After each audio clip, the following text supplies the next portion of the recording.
Oke, halo kawan-kawan. Selamat datang kembali di obrolan mahasiswa. Hari ini obrolan mahasiswa diokupasi sama korban penggusuran dari Bekasi, FKPB Pekayon. Nah, kalau biasanya mahasiswa yang ngobrol di sini, yang nemenin aku ngobrol di sini mahasiswa. Nah, hari ini aku sengaja mengajak warga korban penggusuran karena baru-baru ini hari raya dan di tengah situasi pandemi disuruh di rumah aja. Tapi mau di rumah bagaimana? Sedangkan mereka tidak punya rumah, udah diratakan sama alat berat. Nah, hari ini kita akan ngobrolin soal bagaimana kronologi penggusuran di sana, lalu kemudian kenapa sampai warga di sana menolak digusur, dan bagaimana situasi saat ini. Mungkin yang terakhir ya mengajak solidaritas dari kawan-kawan yang ada di luar sana. Karena penggusuran ini tidak hanya terjadi di Bekasi, juga ada terjadi di Taman Sari, lalu kemudian di Solo sendiri juga ada. Terus ada juga terjadi di Makassar. Banyak gitu yang terjadi. Nah, hari ini sudah ada Nenek dan Ilo. Nenek ini aku udah pernah ketemu dulu, pernah sama-sama di seret-seret. Terus ada Ilo juga yang sejak lama terlibat bersolidaritas bersama warga korban penggusuran di Bekasi sana. Nah, untuk itu kawan-kawan mungkin Nenek sama Ilo bisa menyapa dulu teman-teman, mulai dari Nenek sambil perkenalan diri. Halo, selamat sore menjelang malam. Nama saya Nenek, warga penggusuran FKPB, berdua sama ini trio Bu Subur yang ada. Nah, terus kami mau kenalan, ini sama Is kan udah kenal. Nama yang lainnya tadi Nenek itu belum kenal. Oh, itu teman-teman di sini nih. Nanti Nenek kenalannya ini kan sama orang-orang yang ada di luar sana yang bakalan nonton ini. Oke, lo perkenalan lo yang sedang di ujung timur sana. Oh, selamat sore di timur Halmahera menyapa. Perkenalkan, saya Hairin Sangaji, biasa disapa Yelo. Sebelumnya minal aidin wal faizin untuk semua orang. Udah malam di sana lo ya? Ya, udah malam di sini. Oh ya, sekitar itu kamu pakai waktu Indonesia Timur atau waktu Indonesia Tengah? Sama kan, tengah kan? Indonesia Tengah sama Indonesia Timur beda sejam setengah. Udah pakai Indonesia Timur ya. Oke. Ya. Nah, jadi di sini ya sudah ada Nenek, Bu Subur, juga ada Ilo yang menemani aku ngobrol hari ini. Nah, mungkin kita mulai obrolan hari ini dengan cerita awal kenapa bagaimana kronologi penggusuran di Pekayon sana, Bekasi, FKPB. Mungkin Nenek yang bisa mengawali kronologi penggusurannya, karena penggusuran ini setiap ada penggusuran pasti selalu ada pelanggaran HAM di sana. Mungkin Nenek bisa cerita-cerita dulu. Ya. Makasih waktunya dikasih sama Nenek. Nenek tinggal di situ itu dari tahun 1990. Waktu itu belum ada rumah, masih kebun-kebun dan empang-empang. Karena waktu itu kan Nenek kan nggak ada uang, jadi kita beli tanah murah di situ. Emang kita mengakui itu dulu kan tanah pemerintah, karena belum tahu, belum ada yang mendampingi, belum ada pembelajaran. Nah, bikinlah rumah Nenek di situ sambil ngewarung, jalan belum ada. Terus kita rame-rame gotong royong bikin jalan sendiri sama warga yang udah punya lokasi di situ. Nah, 2006 itu ada bikin surat SIPLS 2006. Nah, selama itu Nenek udah bikin warung lah, enak lah. Cucu banyak sudah enak semua, kehidupan Nenek tuh udah enak karena buka warung. Nah, 2016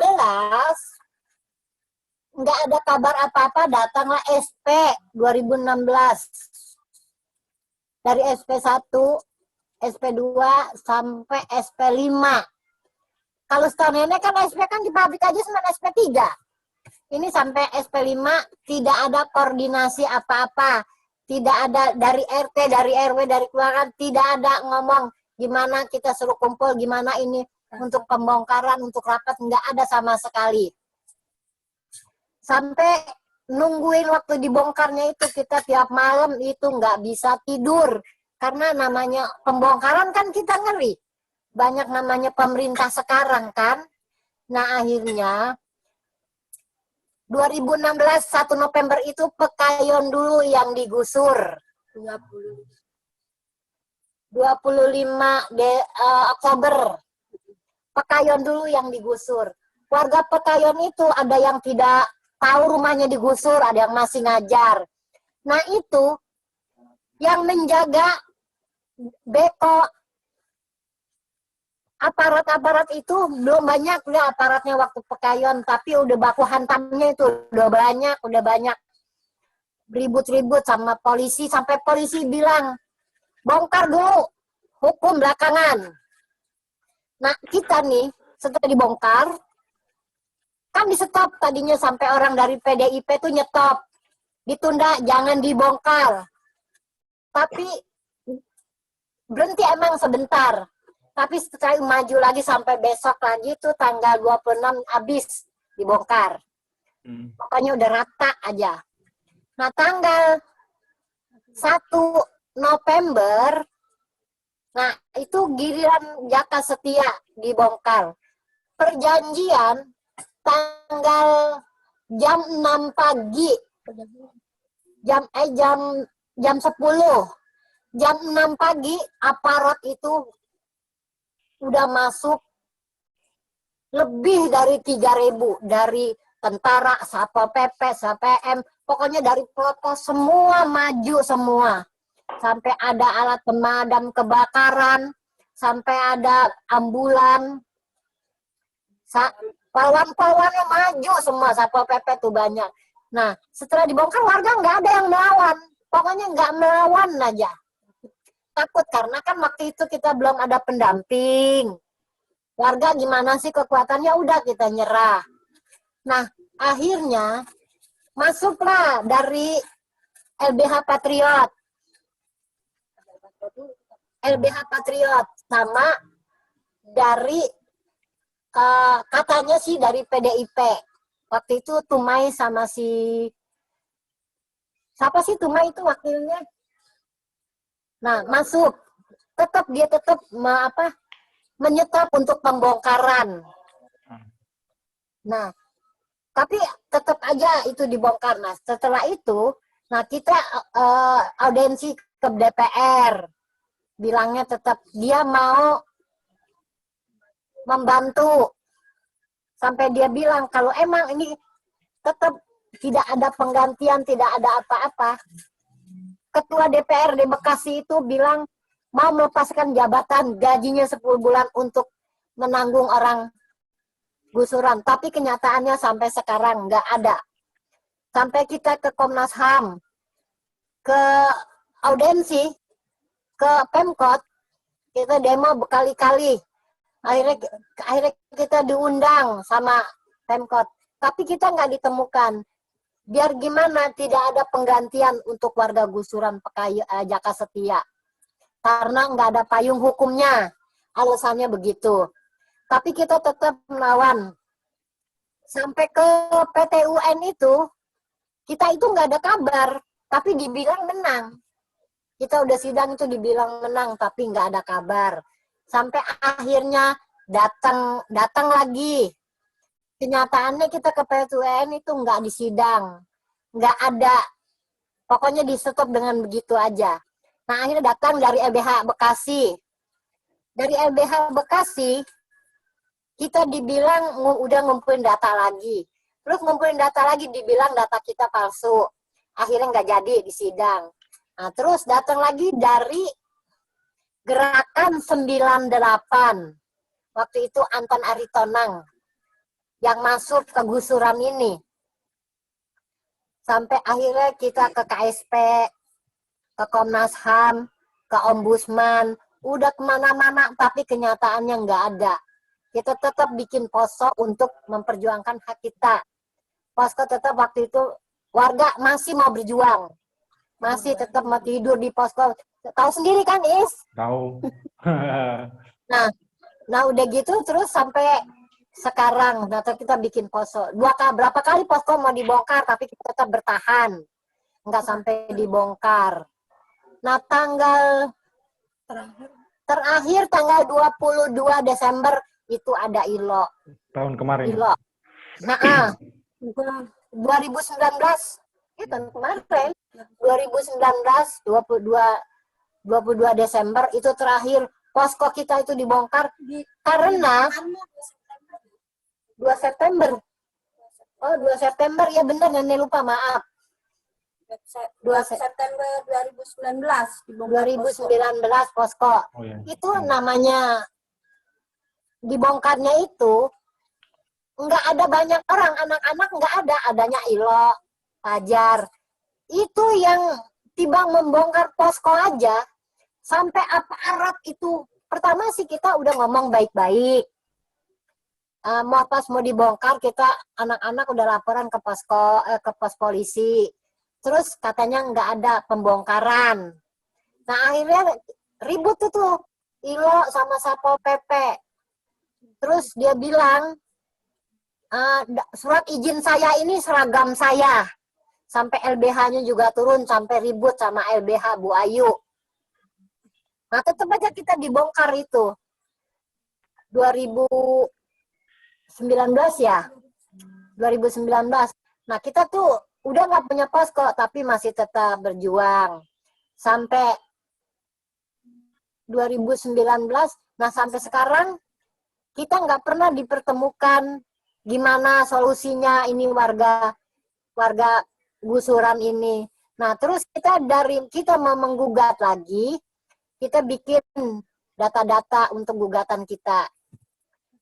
Bikin SKTM kita dipersulit.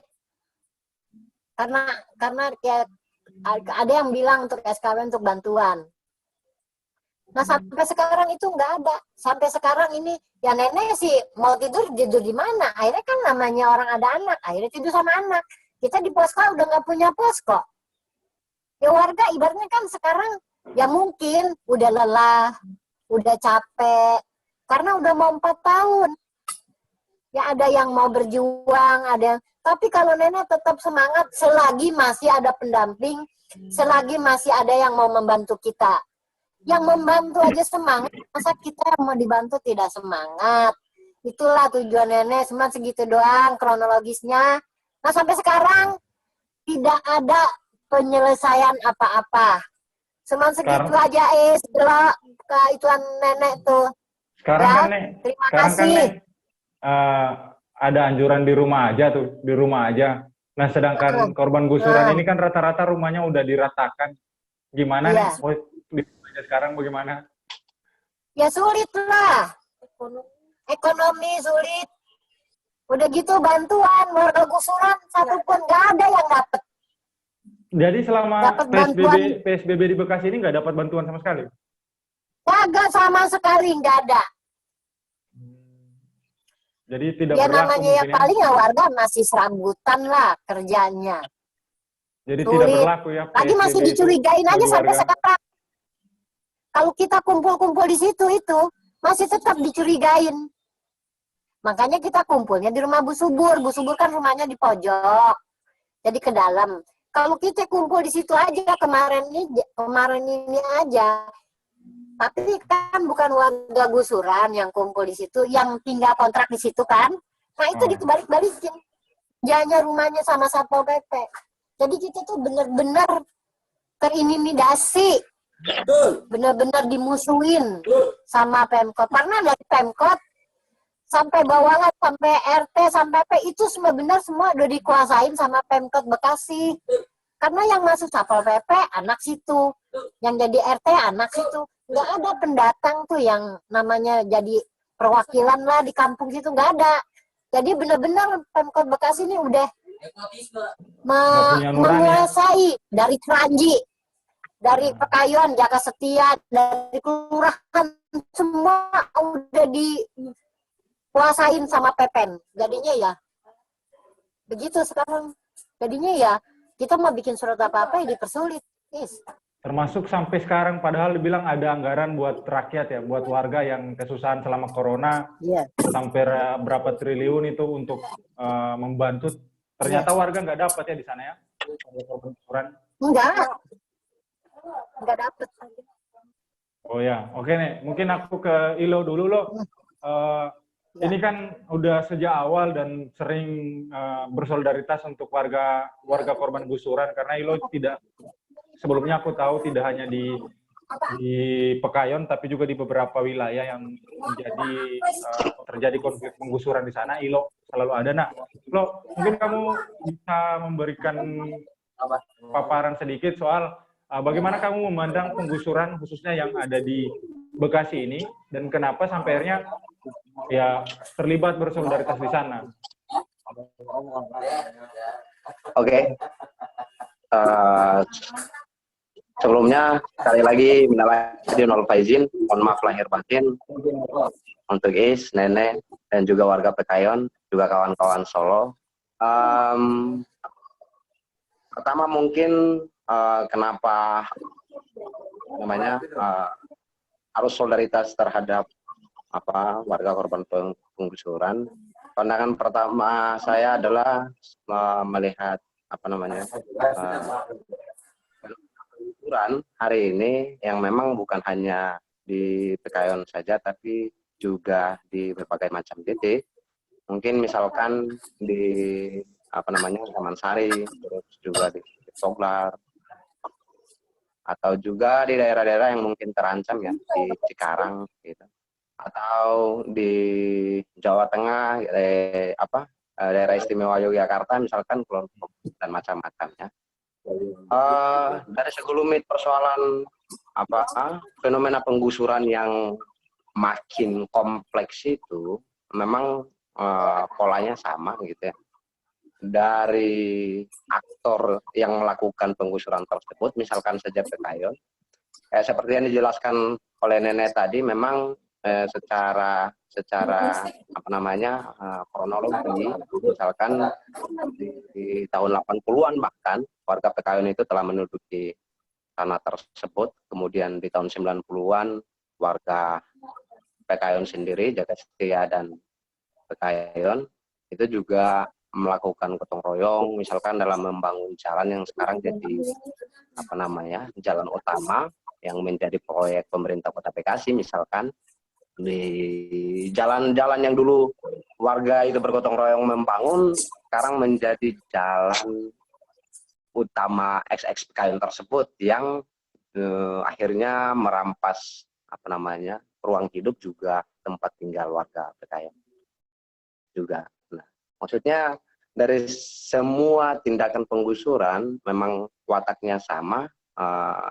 Saya pribadi melihatnya memang dari semua penggusuran ada kepentingan-kepentingan tertentu.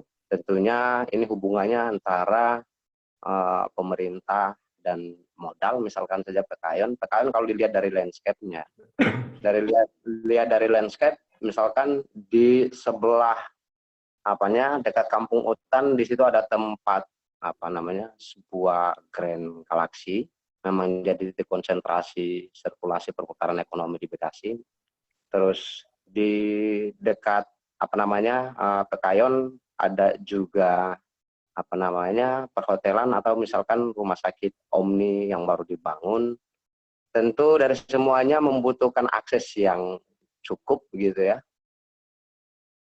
Jadi aku melihatnya memang penggusuran Pekayon ini motifnya tidak jauh-jauh, yaitu untuk kepentingan modal itu sendiri yang memang secara habis-habisan gitu ya, secara hasrat bagaimana mereka terus berakumulasi modalnya gitu ya, tanpa memperhitungkan kemanfaatan warga itu sendiri.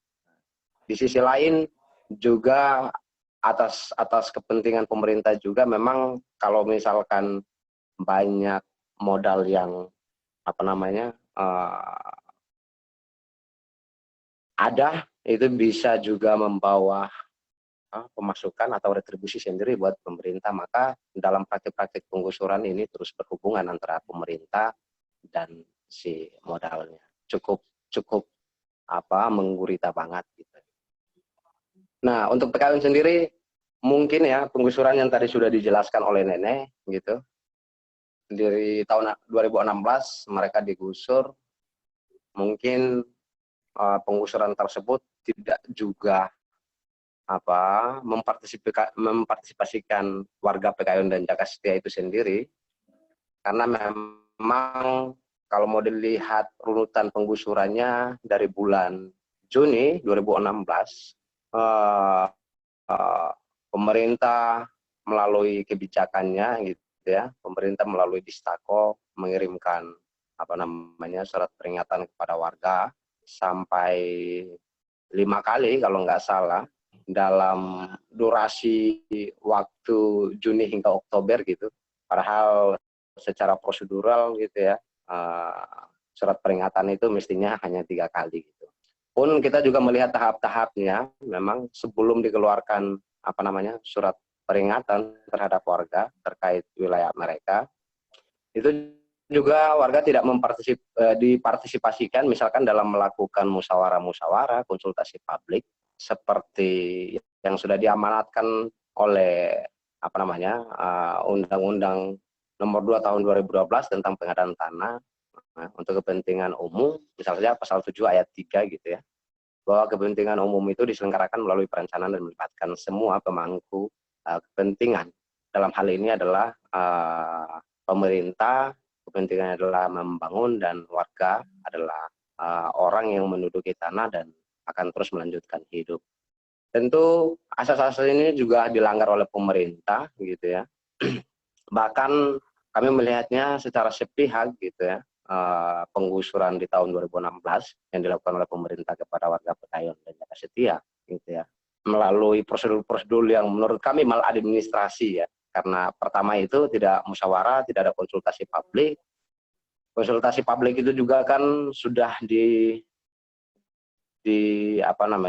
diwajibkan gitu ya, misalkan dalam Perpres Keputusan Presiden gitu ya nomor 71 tahun 2012 pasal 1 kalau nggak salah ayat 8, konsultasi publik itu adalah proses komunikasi gitu ya, dialogis dan musyawarah antar pihak yang berkepentingan guna mencapai kesepakatan dalam perencanaan pengadaan tanah bagi pembangunan kepentingan umum misalkan itu. Nah, dari tahap-tahap itu saja pemerintah Bekasi sendiri melanggarnya. Tentu ini cukup berimplikasi banget ya dengan kehidupan, karena di kehidupan warga, karena di tanggal 25 Oktober warga PKWN, karena penggusuran ini ada 2 tahap gitu ya. Tanggal 25 pemerintah menggusur warga PKWN, dan kemudian di tanggal 3 November itu dilanjutkan di wilayah Jaka Setia gitu ya. Tanpa hitung-hitungan yang baik ya untuk kemanfaatan warganya gitu. Pokoknya kayak seperti tadi dijelaskan oleh Nenek ya, gusur dulu, hukum belakangan, itu memang tabiat pemerintah dari semua titik-titik penggusuran gitu. Di tanggal 3 November itu berlanjut ke warga PKWN Jaka Setia, dan rumah-rumah yang dulu ditempati oleh warga yang bukan hanya cuman jadi tempat berteduh, tapi juga menjadi mesin produksi warga, karena di rumah warga itu bukan cuma jadikan tempat tinggal, tapi juga ada yang warung, membangun kos-kosan. Jadi mereka memang mempergunakan tempat tinggal itu bukan hanya sebagai tempat berteduh, tapi juga proses berkehidupan mereka. Tentu ini cukup berimplikasi banget dengan kehidupan mereka, apalagi penggusuran tersebut adalah penggusuran sepihak dan terkesan memaksakan gitu ya, tanpa melihat kemanfaatan warga PKWN dan Jaka Setia itu sendiri. Terus dari kronologi penggusuran yang sudah dijelaskan oleh Nenek tadi, misalkan selain pemerintah dan juga siapa yang di belakang pemerintahnya yang melakukan permintaan agar jalan itu, karena memang jalan jalan yang dibangun itu juga dengan, kalau mau dilihat proyeknya agak lumayan besar gitu. Walaupun dari awal warga itu tidak tahu penggusuran tersebut penggunaannya untuk apa, itu akan digunakan untuk apa, berapa biayanya untuk dibangun, kemanfaatannya untuk warga untuk apa, itu belakangan sampai hari ini pun ya warga tidak mengetahui itu. Gitu.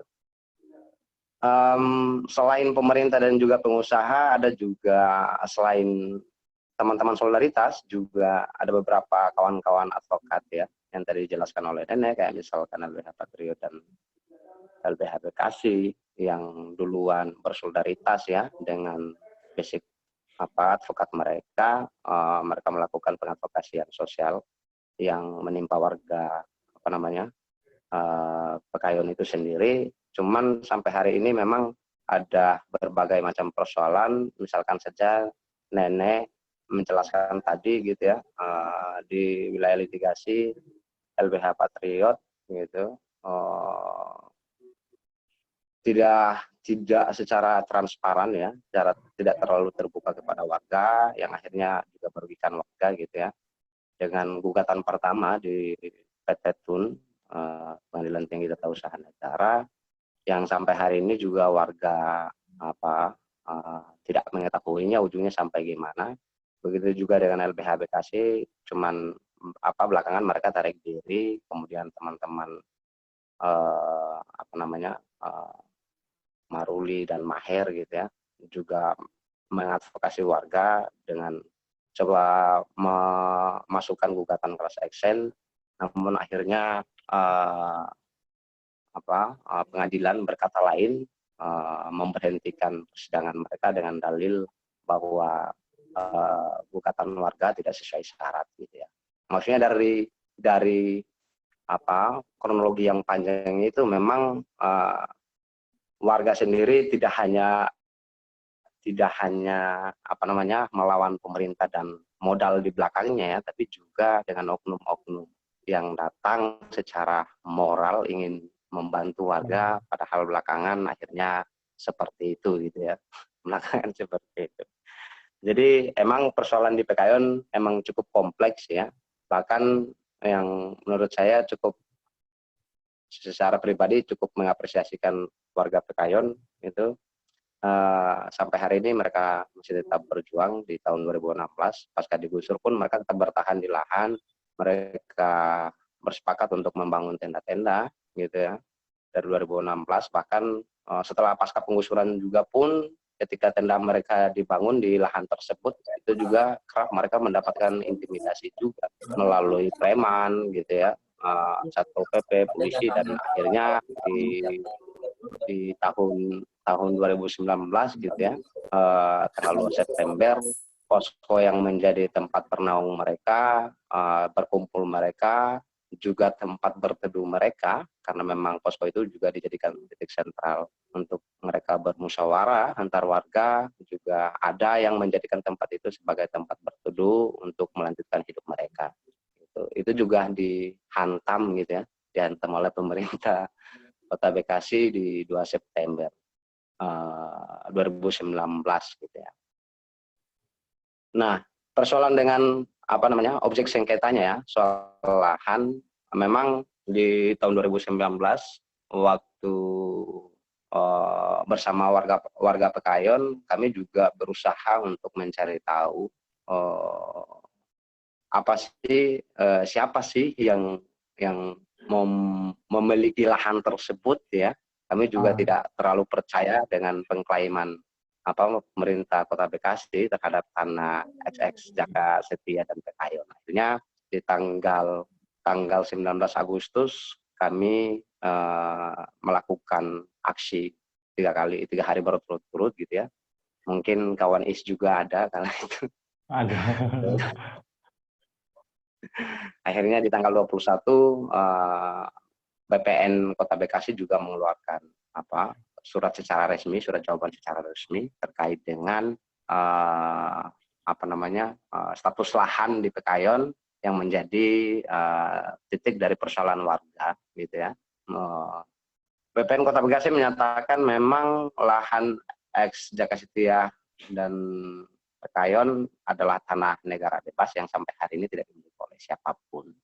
Makanya secara hukum gitu ya, kami melihatnya memang warga mestinya yang harus diprioritaskan untuk mendapatkan hak atas tanahnya gitu ya. Karena memang secara etikat baik gitu mereka menduduki tanah itu dari tahun 80-an sampai sekarang gitu ya, sampai digusur tahun 2016 gitu. Mestinya warga sudah harus diprioritaskan haknya untuk mendapatkan tanah tersebut. Gitu. Untuk kondisi terkini mungkin ada kawan-kawan yang terus di sana gitu ya, ada OT, ada Fajar dan kawan-kawan yang lain, Krisna dan macam-macamnya juga masih tetap mendampingi walaupun di tanggal 2 September itu posko sentral perjuangan warga gitu ya, juga dengan solidaritas digusur kembali, tapi semangat mereka tidak pernah mati. Apresiasi besar ya buat kawan-kawan dan juga warga. Hari ini mereka juga mempergunakan kontrakan-kontrakan warga untuk menjadikan titik bertemu untuk membicarakan langkah-langkah selanjutnya terkait dengan perlawanan-perlawanan warga, dengan perjuangan-perjuangan warga untuk kembali untuk mendapatkan hak-hak mereka gitu ya. Dan sampai hari ini kawan-kawan masih tetap bergerilya coba menyambungkan tali solidaritas antar satu wilayah dengan satu wilayah untuk terus ya memberikan solidaritas kepada warga Pekayon gitu ya, dan bukan hanya warga Pekayon dan semua titik lain-lainnya gitu. Mungkin begitu kawan Is. Oh ya, jadi mungkin yang tadi cukup menarik itu ketika kamu sampaikan bahwa hubungan antara lokasi penggusuran ini dengan jalur kayak bangunan-bangunan yang cukup bisa dibilang kayak tadi Omni atau apa tadi yang kamu sampaikan itu. Terus ada juga perumahan di sana dan akses. Jadi pada dasarnya warga korban penggusuran yang ada di Bekasi ini dikorbankan demi membuka jalur itu, akses itu biar lebih mudah gitu akses mereka. Ya, emang seperti itu ya kalau mau dilihat landscape-nya seperti itu, karena memang di samping warga Pekayon ada perumahan super elit gitu ya, yang juga berbatasan dengan warga gitu, dan di sebelah sebelum jalan XX Pekayon, di depan jalan yang langsung menuju arah Omni itu juga di belakangnya ada perumahan, dan di situ juga ada rumah Wali Kota Bekasi Rahmat Effendi gitu. Jadi memang di daerah situ memang daerah, karena memang mau lihat aksesnya untuk menuju ke Grand Galaxy dan juga Omni-nya, memang daerah situ memang padat banget gitu ya, dan sering terjadi macet, dan mungkin itulah yang memicu warga-warga ini dikorbankan, rumahnya digusur. Dan juga mungkin dikorbankan warga Pekayon. Ya. Jadi bisa dibilang pola-polanya hampir sama di setiap daerah atas dasar untuk misalnya kayak di Kulon Progo bangun bandara, jutaan beberapa sawah itu terpaksa disulap menjadi bandara New Yogyakarta International Airport itu. Nah, juga begitu seperti yang terjadi di Taman Sari dan kemarin di Kentingan di Solo. Jadi pola-polanya, kalau misalnya dengar dari cerita ini, cerita baik dari Nenek, lalu kemudian dari Ilo, ini sebenarnya pola-polanya ya banyak nasib orang miskin atau kaum rakyat itu dikorbankan untuk segelintir orang, untuk biar segelintir orang ini yang punya banyak hal, misalnya kayak tadi perumahan elit, lalu kemudian Om ini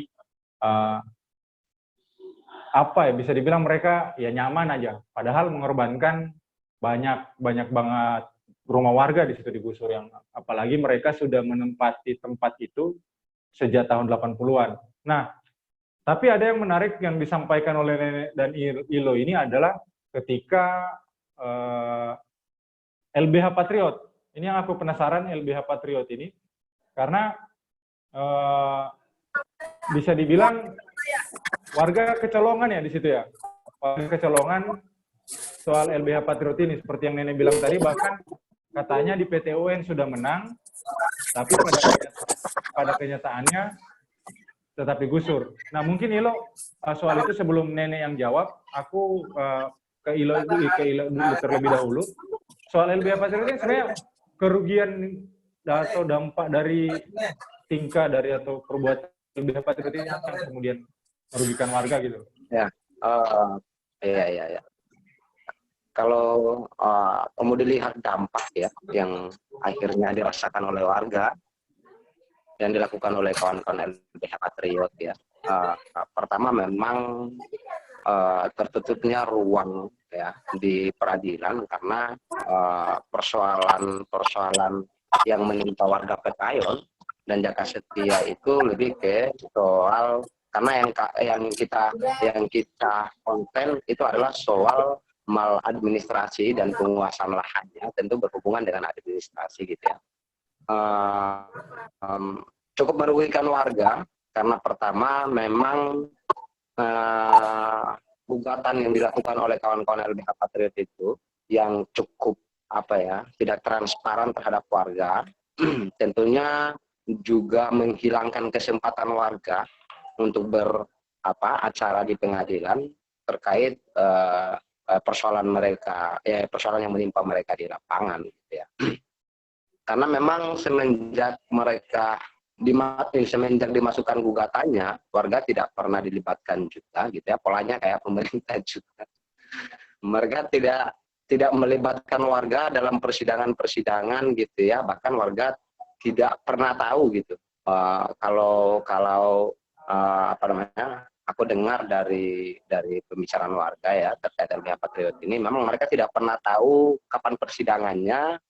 Bahkan aku di tahun 2019 kemarin bulan Juli aku coba masuk di portal Mahkamah Agung melihat hasil keputusan Tun Bandung terhadap kasus Pekayon gitu ya.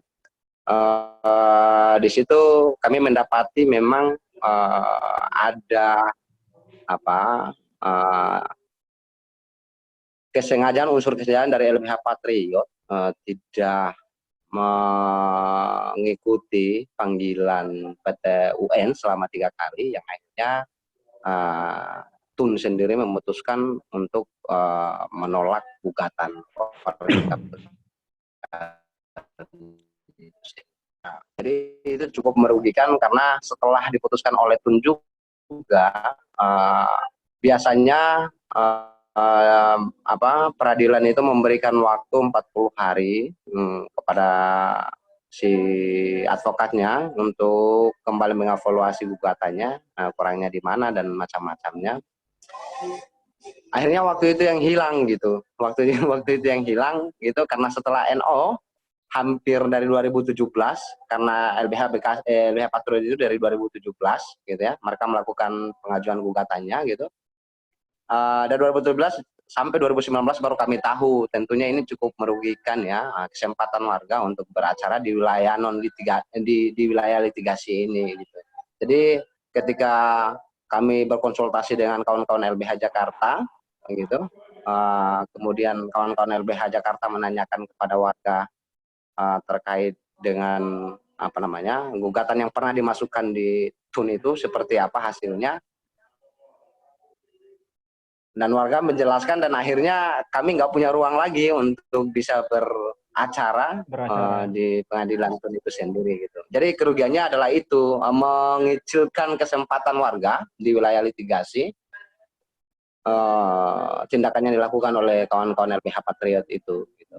Secara profil aku juga nggak terlalu mengerti dan nggak terlalu tahu gitu ya, kawan-kawan LBH Patriot ini berafiliasi dengan siapa dan macam-macamnya, dan aku pernah bersama-sama warga mengunjungi kantor mereka karena setelah gugatan di NO oleh PT UN, mereka juga secara diam-diam gitu ya menarik diri dari warga Pekayon gitu ya. Secara diam-diam menarik diri, dan itu cukup merugikan warga karena sampai hari ini data-data warga tidak dikembalikan gitu ya, data-data warga yang dikumpulkan oleh warga sendiri sebagai syarat tujuan tersebut. Tidak pernah mengembalikan itu. Aku pernah mereka dan entah untuk dikembalikan data-data warga karena itu adalah hak warga. Cuman respon mereka agak-agak kurang ya. Bahkan kami mengunjungi kantor mereka, mereka tidak ada di tempat. Jadi yang cukup merugikan banget ya, karena data hilang dan kesempatan untuk beracara itu juga hilang. Oh ya. Oke. Jadi kalau dari ILO mungkin ya dari segi administrasi atau peluang untuk warga menang. Nah, selanjutnya aku mau ke Nenek dulu. Soal, kan kalau tadi dari ILO dan Nenek juga sudah sempat singgung sedikit kerugian-kerugian yang peluang untuk meraih kemenangan itu akhirnya terbuang gitu loh. Nah, aku mau nanya ke Nenek, mungkin ada kerugian materi nih. Ya, kalau kerugian materinya, rumah nenek tergusur. Anak-anak sekolah kan sekarang biaya mahal. Cucu ya emang sih, cucu nenek ada keluarganya, ada orang tuanya. Tapi kan dipersulit. Nah tadinya nenek dagang, sekarang nggak dagang. Nah terus kerugian kita kontrakan selama mau 4 tahun. Itu kerugian kontrakan. Dan terus kita pengen kan dipinta untuk mengetahui bahwa kita warga itu pernah punya rumah di situ. Tapi RT itu tidak mau mengakui kita ini dianggapnya orang liar, warga liar. Kalau kerugiannya, sekarang nenek kalau nggak ada anak, tadinya biasa usaha sendiri, sekarang harus minta sama anak, mengandalkan anak. Namanya anak kan nggak kayak kita usaha sendiri. Itu aja yang diterangin sama nenek. Enggak, terus nih waktu pas pengurusan itu, pas mereka ngajuin gugatan di PT UN itu, apakah ada sejumlah uang yang ditarik nggak? Ada dari warga? Ada uang yang ditarik, buktinya ada sama nenek. Udah dipinta sama LBH, udah nenek kasihin. Terus juga dari Menteri PUPR juga ada surat yang untuk menolak penggusuran di warga Pekayon. Nah, terus dari Komnas HAM juga udah ada bahwa setiap warga yang mau mengurus keperluan, misalkan anak sekolah keluar minta mau bikin KTP, itu tadinya kan dipersulit, nggak bisa juga. Nah, akhirnya dari Komnas HAM dapat. Nah, dari tembusan dari Ombudsman juga begitu udah.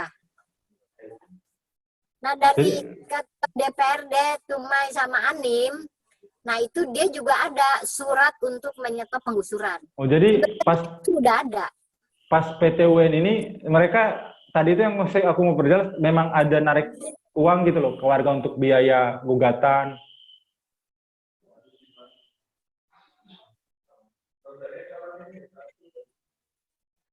Nek?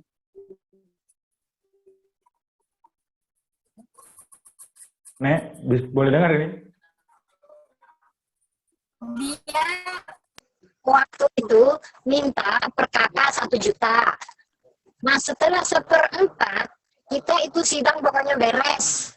Nah setelah sidang kalah dan menang, nah kita harus melunaskan. Tapi kita sidang itu kan waktu itu nenek belum aktif, jadi nggak tahu jalannya persidangan itu, nenek tuh nggak tahu. Cuman kasih uang aja. Ada catatannya sama nenek juga.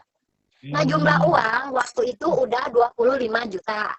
Nah ini menurut pengakuan dari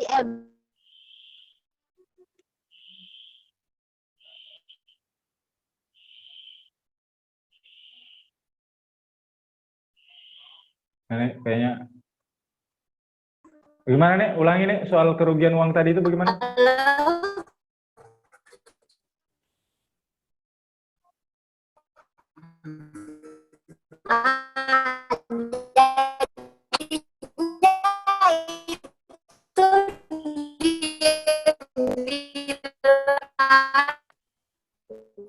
Dia nggak tahu.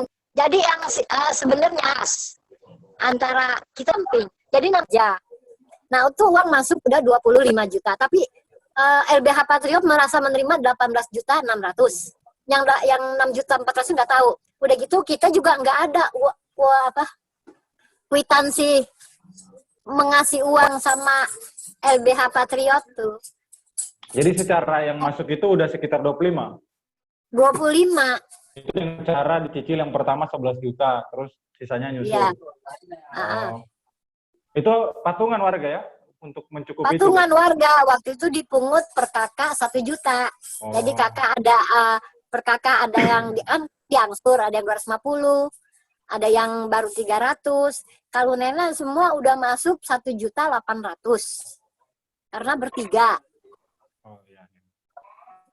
Jadi memang oke, saya udah aku udah bisa ngambil kesimpulannya bahwa kalau tadi Ilo menyampaikan dari segi kerugian warga, peluang warga untuk memperoleh status hak milik tanah ini. Nah, si nenek tadi juga menyampaikan bahwa ada ternyata sejumlah uang yang ditarik, padahal hasil sidangnya pun tidak pernah sama sekali diberikan ke warga seperti yang dikatakan oleh nenek dan Ilo tadi. Nah, ini yang terakhir yang aku pengen cari tahu itu, kan sekarang udah digusur, terus posko bahkan posko sekalipun sudah tidak ada, tapi setauku informasi terakhir dari kawan-kawan, sana tetap ada beberapa warga yang masih mau memperjuangkan haknya, biar memperoleh lagi kembali haknya dan dapat rumah lagi. Mungkin langkah-langkah yang akan diambil oleh kawan-kawan ke depan sini mungkin udah ada rencana, kalau bisa di-share di sini atau enggak, siapa tahu bisa dapat ada kawan-kawan yang lain, mengajak sekaligus kawan-kawan yang lain untuk bersolidaritas. Mungkin dari Ilo dulu. Oke. Memang benar sekali, memang setelah September itu memang udah nggak ada tempat titik kumpul lagi gitu ya, dan bahkan objek sengketanya gitu ya, soal pertanahannya hari ini sudah dibangun gitu ya, karena memang mereka gempur habis-habisan di akhir-akhir 2019 gitu ya, di bulan November sampai Desember. Tanah yang dulunya menjadi rumah warga kemudian berubah menjadi jalan beton gitu ya, dan cukup luas gitu ya, dia bisa mengakomodir kepentingan modal tadi gitu ya, bisa mengakomodir kepentingan sirkulasi ekonominya di Bekasi yang cukup agak lumayan baik gitu. Sampai hari ini memang untuk di lapangan sendiri gitu, terakhir aku berkomunikasi dengan kawan-kawan yang ada di lapangan ya, OT, terus Fajar, juga Dendi gitu ya. Mereka sementara lagi mengusahakan karena memang untuk perjuangan di non litigasinya sendiri memang agak-agak bukan mentok ya, tapi agak-agak kesulitan. Iya, akhir-akhir ini agak susah, apalagi dengan wabah gitu ya. Teman-teman juga berencana untuk menduduki kembali gitu ya, dengan rencana yang sudah diatur oleh kawan-kawan sendiri. Di sisi lain untuk warga, memang sampai hari ini kami terus berkomunikasi dengan kawan-kawan LBH Jakarta gitu ya, untuk mengupayakan gugatan baru ya, gugatan lagi ke pengadilan negeri Bekasi untuk warga ya. Jadi usaha-usaha dan upaya-upaya yang dilakukan oleh kawan-kawan sendiri hari ini kami belum bisa. Kemarin rencananya kami mau mendaftarnya di bulan Mei, cuman ada satu lain hal gitu ya, terus terkendala dengan wabah juga gitu. Jadi akhirnya yang untuk sementara kami lakukan dan kawan-kawan di lapangan lakukan, terus mengadakan pertemuan-pertemuan dengan warga gitu ya, sembari juga menginventarisasi ya apa-apa saja yang akan dipakai untuk perjuangan nanti ke depan gitu ya. Jadi sampai hari ini masih terus berjalan gitu ya, bahkan semangat solidaritasnya masih selalu ada antar warga dengan warga, juga kawan-kawan solidaritas dengan warga, bahkan warga PKUN sendiri juga melakukan beberapa kegiatan-kegiatan untuk bersolidaritas untuk warga Bekasi juga gitu ya. Di masa pandemi ini mereka juga membentuk dapur umum dan pembagian-pembagian sembako ya, walaupun secara realitas mereka juga membutuhkan, tapi mereka coba memutuskan hal itu karena sampai hari ini warga dan mungkin kawan-kawan sadar bahwa yang bisa kita lakukan adalah hanya dengan solidaritas yang kita punya hari ini ya, di masa yang cukup membunuh warga-warga ini. Jadi sampai hari ini masih terus berjalan, kawan. Oh ya. Oke, ini dari Nenek lagi. Soal tadi kan Nenek juga sempat singgung di awal bahwa selagi ada yang bersolidaritas, Nenek merasa akan terus berjuang dan tidak merasa berjuang sendiri gitu loh.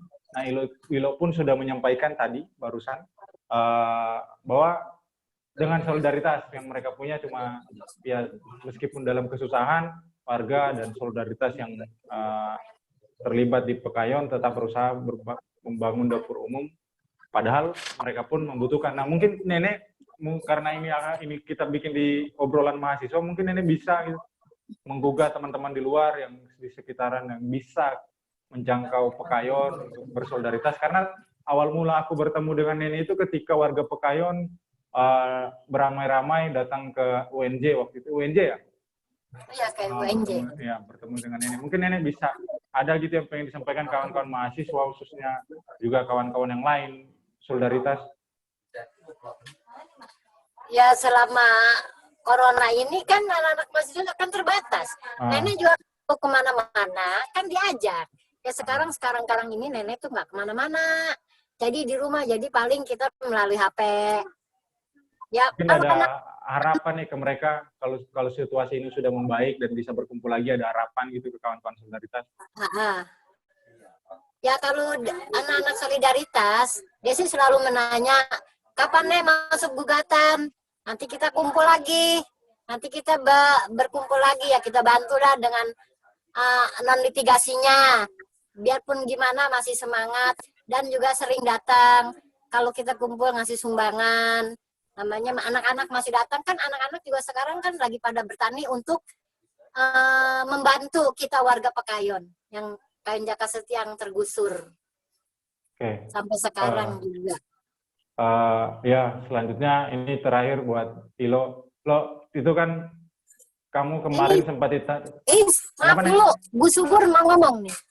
Kenapa Bu? Silakan. Bagus ini. Gimana?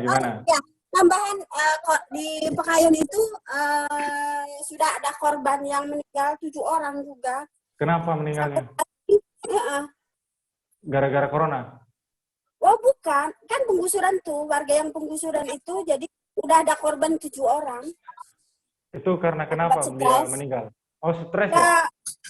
Stres kan kita diintimidasi dari dulu, dari penggusuran itu kan kita tinggal di penggusur di posko itu kan diintimidasi terus.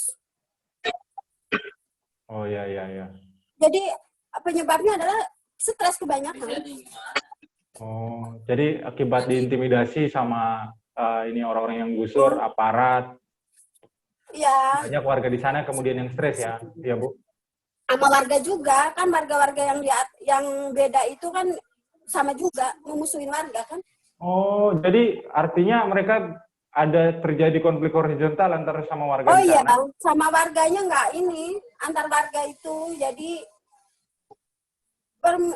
kayaknya Pemkot itu bikin warga kita sama warga dia kan di atas itu kan keluarga dari wali kota.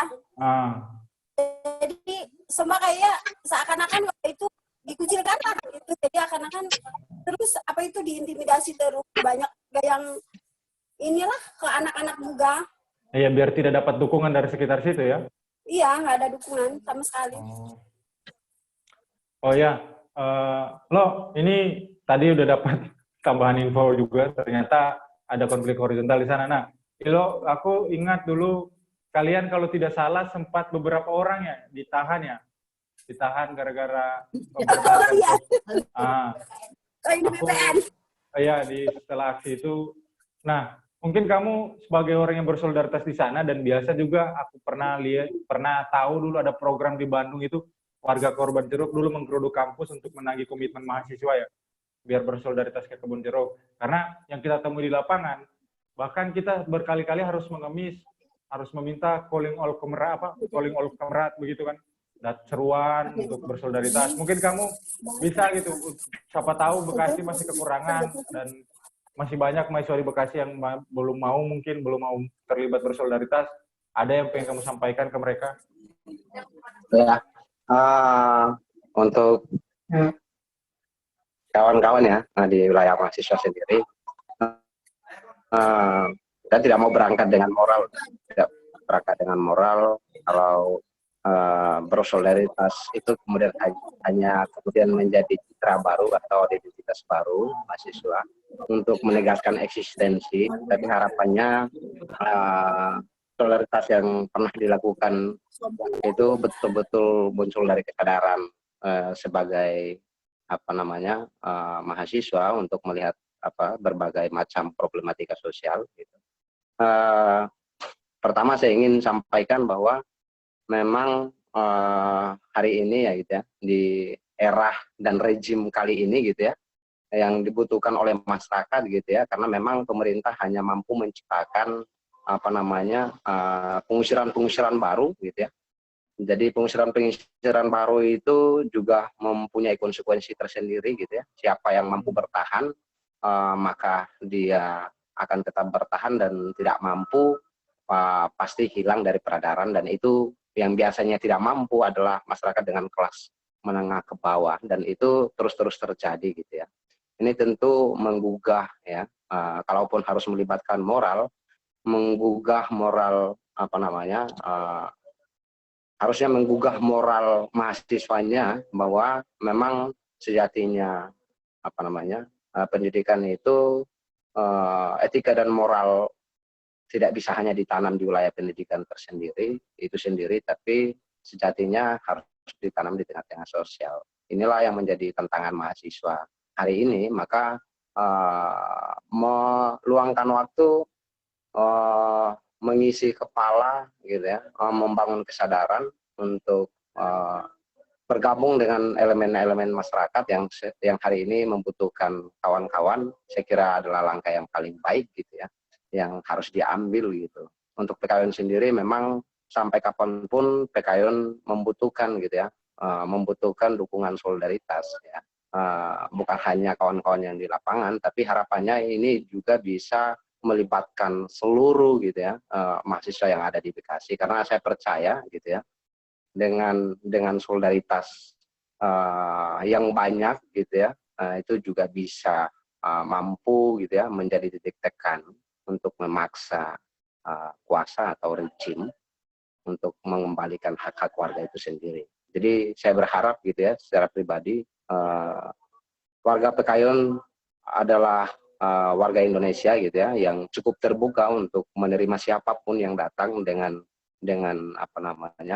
nuraninya gitu ya, untuk bergabung dan berjuang bersama-sama mereka. Sampai hari ini ruang itu tetap terbuka. Mari terus kita sama-sama gitu ya, karena ini menjadi tanggung jawab sosial kita bersama gitu, datang dan bersolidaritas dan dukung perjuangan warga, jangankan Pekayon tapi di semua titik-titik penggusuran dan titik-titik kaki lainnya. Mungkin seperti itu. Oke, ini terima kasih untuk Ilo, juga Nenek dan Bu Subur tadi yang sudah menemani ngobrol-ngobrol singkat kita hari ini di obrolan mahasiswa. Dari sini sebenarnya aku itu berharap banyak orang yang kemudian mulai membuka mata bahwa penggusuran ini memang berisiko menimpa siapa saja yang sekiranya dianggap rumahnya atau jalur yang dilalui ini strategis untuk memperlancar misalnya investasi dan lain-lain, kayak yang terjadi di Kulon Progo. Di Kulon Progo waktu itu sawah disulap jadi bandara, tapi ujungnya sekarang negara malah mengatakan kalau bisa kita harus menanam bertani lagi gitu loh, membuka sawah-sawah baru. Nah, jadi kayak jadi kontraproduktif gitu yang pernah mereka lakukan kan, yang pernah mereka lakukan. Terus kayak sekarang yang aku rasa aneh itu sampai kepikiran untuk ini, bagaimana ya nasib orang-orang yang korban penggusuran disuruh di rumah aja, sedangkan mereka tidak punya rumah gitu. Nah ini kan jadi aneh, ketika kita disuruh di rumah aja, jangan beramai-ramai, jangan berkumpul, lah kita mau di rumah di mana? Kalau bukan di posko-posko atau rumah mungkin rumah tetangga, rumah kerabat. Ya, akhirnya kan tetap berkumpul gitu kan. Jadi sangat kontraproduktif. Lalu kemudian yang bikin malas ketika penggusuran itu, setiap penggusuran pasti disertai dengan pelanggaran HAM, itu represi, pemukulan, bahkan ya penangkapan. Karena kemarin aku lihat kawan-kawan ketika digusur di Bekasi, ada beberapa yang kena pukulan, ada beberapa yang kemudian ditahan. Nah mungkin itu ya dari aku. Terima kasih untuk Nenek sama Ilo. Terima kasih Nek, lo semoga sehat-sehat ya. Semoga sehat-sehat. Dan Ilo jangan lupa cepat balik kalau udah selesai corona. Atau masih lamanya di sana ini? Amin. Masih lamanya di sana? Balik dong. Oh ya. Oke. Nek, terima kasih sekali lagi Bu Subur, Ilo. Sampai jumpa di obrolan mahasiswa selanjutnya untuk kawan-kawan yang ada di luar. Kalau bisa, jangan lupa bantu-bantu juga warga korban penggusuran yang lain.